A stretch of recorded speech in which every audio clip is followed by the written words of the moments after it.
Bonjour à tous, on se retrouve ce matin pour 2 minutes, une parole. Alors, l'expression que j'ai choisie aujourd'hui, c'est être un bouc émissaire. Qu'est-ce que c'est être un bouc émissaire? Un bouc émissaire, en fait, c'est une personne ou un groupe de personnes est victime et paie à la place des autres. Il est accusé des fautes des autres. Alors, où se trouve la première fois où on parle de bouc émissaire?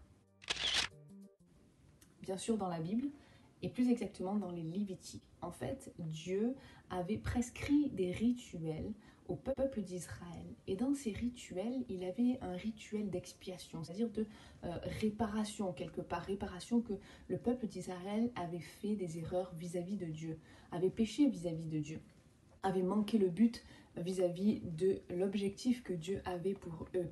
Et dans un de ces rituels, il fallait choisir 2 boucs. 2 boucs. Et il y avait un des boucs, le premier bouc, qui était sacrifié à l'Éternel pour pardonner les péchés.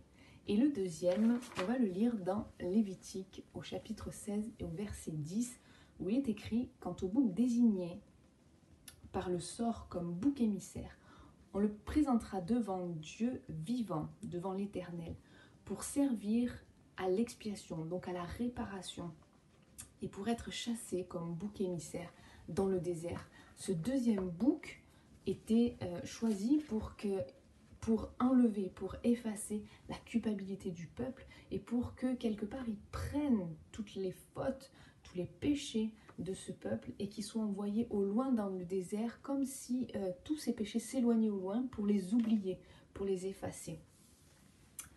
Et ce rituel était pratiqué chaque année. Chaque année, il fallait refaire la même chose. Il faut se l'avouer qu'avoir un coupable, un bouc émissaire, peut apaiser les tensions qui peuvent se trouver entre un couple, entre enfants, dans la société entière.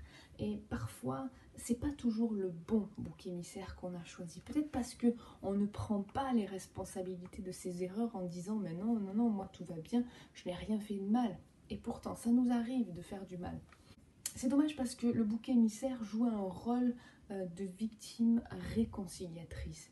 Et je ne peux pas m'empêcher de parler de Jésus-Christ, qui a été ce bouc émissaire pour nous réconcilier avec Dieu, pour qu'on ait cette communion avec Dieu. Alors vraiment que ce matin on puisse réaliser que Jésus a été le bouc émissaire, a été la victime réconciliatrice pour qu'on ait cette relation avec Dieu jour après jour. Avec toute l'équipe pastorale, nous vous souhaitons encore une bonne journée. Nous pensons bien fort à vous. Bye bye.